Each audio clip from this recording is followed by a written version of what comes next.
10 నిమిషాలలో నేను నా కాల్లో ఉన్నాయి. ఆ రోజు నుంచి ఏవేవి చేసినామో మీకు తెలియపరుస్తానా. అవి ఈ రోజు ఈ క్షణం రాసినవి కావు.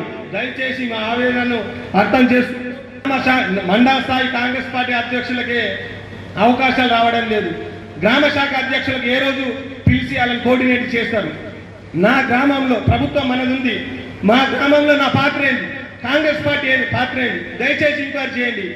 ఒకవేళ నా పాత్ర కానీ నా కాంగ్రెస్ కుటుంబ సభ్యుల పాత్ర కానీ లేదు అంటే ఈ సమాజం నుంచి వైదొలగడానికి నేను సిద్ధంగా ఉన్నా.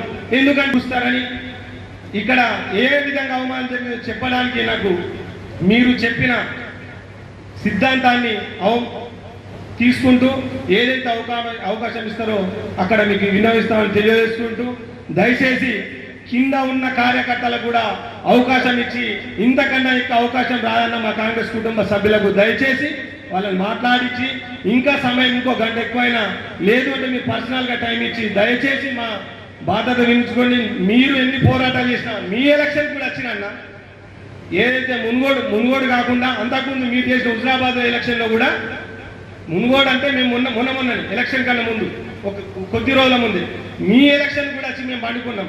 అనిల్ అన్న గారు చెప్తే నేను దీపావళి వదిలేసాడు పండుకున్న భార్య పిల్లలు వదిలేసి. అలాంటి కష్టం మాదన్న మాటలతో చెప్పుకుంటే రోజు ఇదే సభ చెప్పినట్లయితుంది. దయచేసి మాకు న్యాయం చేయ విధంగా నాతోటి కాంగ్రెస్ కుటుంబ సభ్యులందరికీ, లేదంటే భావితరాలు ఏ పార్టీ అయినా ఈ కాంగ్రెస్ లో తిరిగిన గాలి కొడుకులకే సీట్లు లేవు, మీరేం పని చేస్తారా మీది కూడా గంతే అనే చెప్పే నవ్వుకునే అవమానాల పాలవుతాం. కాబట్టి దయచేసి మాకు ఈ కాంగ్రెస్ పార్టీ కుటుంబ సభ్యులందరికీ మేలు చేయాలని ఇక్కడున్న పెద్దలు అనిల్ అన్న గారు, సునీల్ రెడ్డి గారు, మోహన్ రెడ్డి గారు, మీ ముగ్గురు మధ్య ఏదున్నా ఈ పాల్కొండ నియోజకవర్గంలో కాంగ్రెస్ పార్టీ కార్యకర్తలను కాపాడాల్సిన బాధ్యత మీదే.